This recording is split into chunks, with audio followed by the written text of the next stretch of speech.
Bonjour mesdames et messieurs, j'espère que vous allez bien. Aujourd'hui, nous allons traiter un sujet important, comment donc corriger les autres sans nous faire... Si tu me découvres pour la première fois à travers cette vidéo, dites-nous de par où est-ce que vous nous suivez, mais également, n'hésite pas à t'abonner à la chaîne. Dans la vie, chacun a son domaine, chacun, n'est-ce pas, dirige une chose, il a une responsabilité. Donc, de par ces responsabilités, il nous arrive souvent, n'est-ce pas, de vouloir, n'est-ce pas, corriger certaines personnes. Maintenant, pour corriger ces gens, il nous arrive souvent de faire des erreurs et les blesser. Dans cette vidéo, nous allons essayer de voir comment corriger une personne sans toutefois lui porter préjudice, mais également sans toutefois blesser, n'est-ce pas, son ego. Nous allons voir 4 choses. Il y a 4 étapes à respecter afin de le faire, sans toutefois vous créer des ennemis, ni, n'est-ce pas, créer de rancune entre vous. Si vous êtes un boss, vous avez des enfants à la maison, entre vous et votre femme, entre vous et votre homme, c'est très important. Venez nous suivre jusqu'à la fin de cette vidéo, vous n'en sortirez pas préduit. Le premier conseil que je vais vous donner, c'est de commencer par des éloges sincères.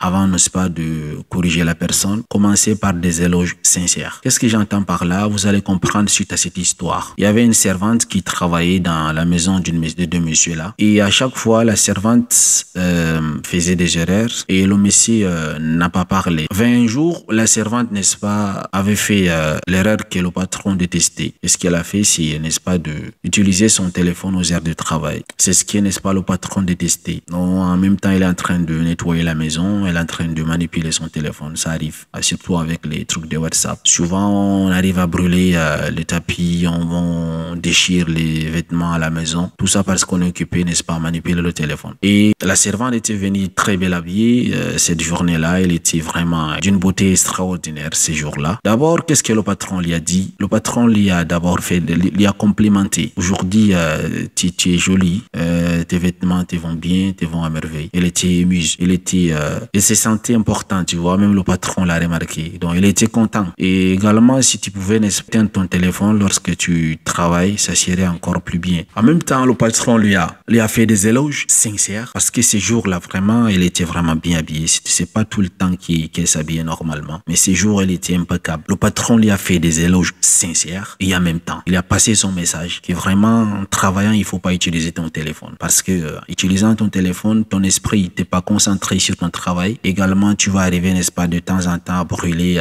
les tapis, les vêtements et à gâter certaines choses. Pourquoi? Parce que t'es pas concentré dans ton travail. Ça, c'était le premier conseil. Si vous voulez, n'est-ce pas, corriger les gens sans toutefois vous faire détester, alors faites des éloges sincères. C'est très important. Commençons par faire des éloges et nous ferons progresser notre entourage. N'est-ce pas, la deuxième chose, c'est de faire remarquer les erreurs d'une manière indirecte, pas explicite, donc implicite. Une personne, il fait des erreurs, ne lui faites pas remarquer ça directement. Faites-le remarquer d'une manière subtile. Comment? Par exemple, je me rappelle de cette histoire. Un monsieur qui dirigeait une entreprise, n'est-ce pas, il faisait l'aller dans son entreprise et il a vu des employés qui étaient en train de fumer. Et au-dessus de leur tête, il y avait une plaque là qui mentionnait défense de fumée au sein du bâtiment. Et qu'est-ce qu'il a fait? Normalement, la plupart des gens, 99% de gens, allaient directement crier sur eux. N'avez-vous pas vu ceci?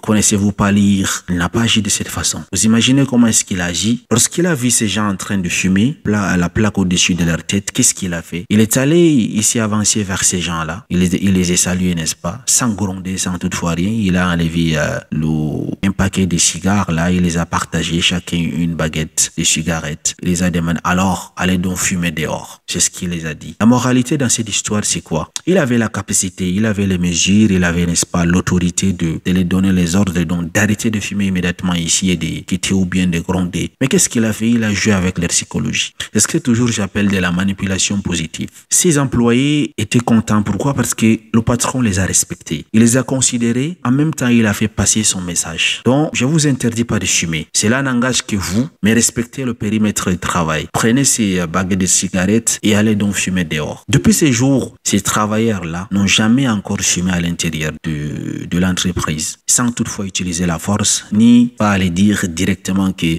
ce que vous faites, c'est pas bien. Il y avait un monsieur, il était allé au travail depuis le matin, il n'avait pas pris le petit-déj. Il est rentré vers 17h. Il était trop affamé. Et lorsqu'il est arrivé, il était content. Il devrait manger, n'est-ce pas? Sa femme avait cuisiné, avait préparé un bon repas. C'était son plat préféré. Le poulet, n'est-ce pas? Avec avec le spaghetti. Mais là, il y avait un petit problème. Du sel. Le sel était exagéré dans la nourriture.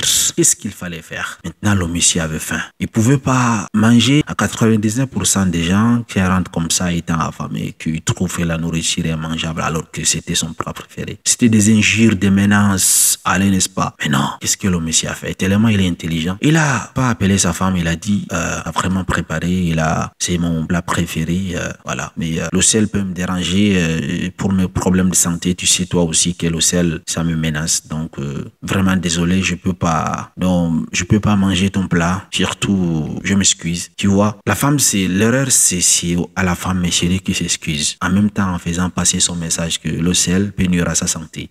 À partir de ces jours, la femme, elle n'a plus jamais, n'est-ce pas, excédé dans le fait de mettre du sel dans la nourriture. Elle a veillé à ce que la nourriture de son mari soit vraiment très bien. Donc, du coup, si jamais une personne vous fait des erreurs, si vous soyez un patron, si vous êtes avec votre mari et votre femme, une personne fait d'erreurs, surtout ne le blâmez pas d'une façon directe ou bien publique. Cela va blesser son ego, il va se sentir, n'est-ce pas, vraiment menacé. Il pourra, n'est-ce pas, ne pas faire ce que vous voudrez. Au lieu de faire ce que vous voulez, il pourra se rébeller. Donc faites attention. L'être humain est vraiment émotif. Donc c'est pas bien de le blesser, n'est-ce pas. Le troisième point, n'est-ce pas, si vous voulez corriger l'erreur d'une personne, c'est d'abord de faire sortir vos propres erreurs. Vous énumérez d'abord vos propres erreurs avant de corriger celles des autres. Vous savez, les étudiants en médecine, lorsqu'ils font 5 ans ou 4 ans, on les envoie souvent dans les hôpitaux pour faire, n'est-ce pas, la pratique. C'est ainsi qu'une stagiaire s'est rendue dans un hôpital. Il avait un encadreur. Qu'est-ce qui se passe lorsque l'étudiante ou bien lorsque la stagiaire faisait des erreurs? L'encadreur,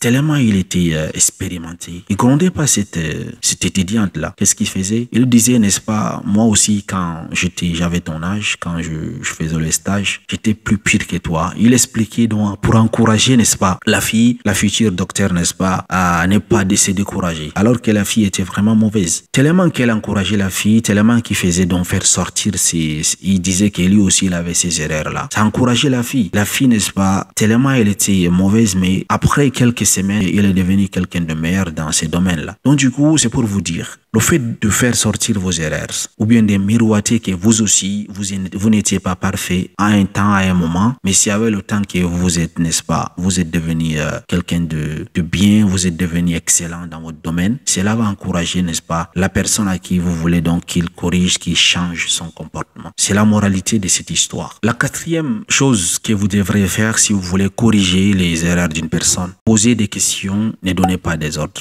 Je suis sûr parmi vous, beaucoup de gens ont déjà eu les gens de patrons qui, dès qu'ils arrivent, faites ceci, faites cela, ils donnent des ordres. À chaque fois, ils vous menacent. Pourquoi vous n'avez pas fait ceci? Je vous ai demandé de faire cela. Tu travailles à la maison d'une personne, ils te grondent. Pourquoi tu n'as pas lavé? Pourquoi ceci? Ça, c'est pas une bonne méthode.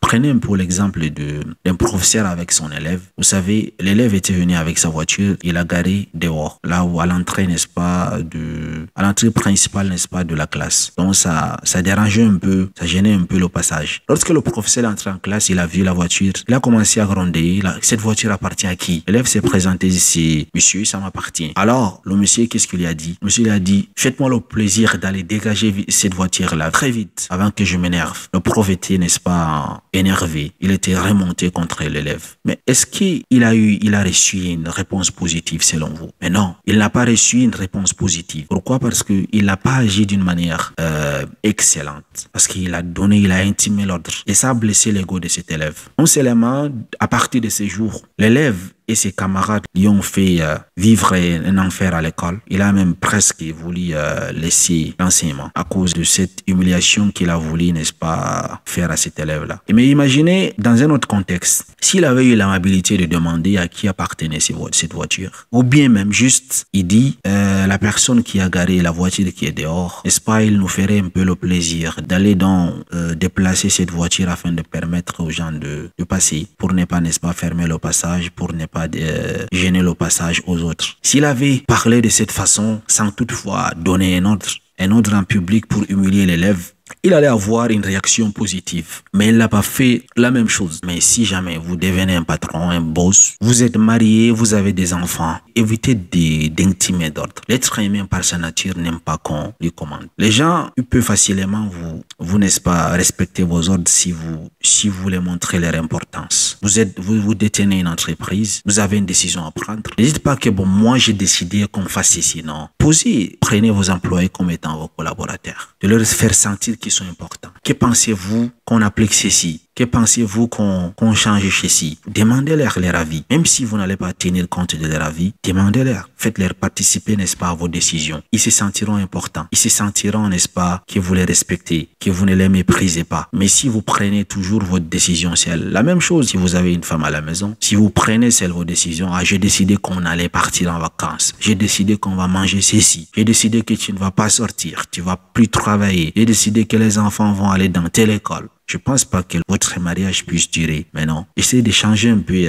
la façon d'agir. Dites plutôt à votre femme, qu'en penses-tu si nous changions, n'est-ce pas, l'école de nos enfants?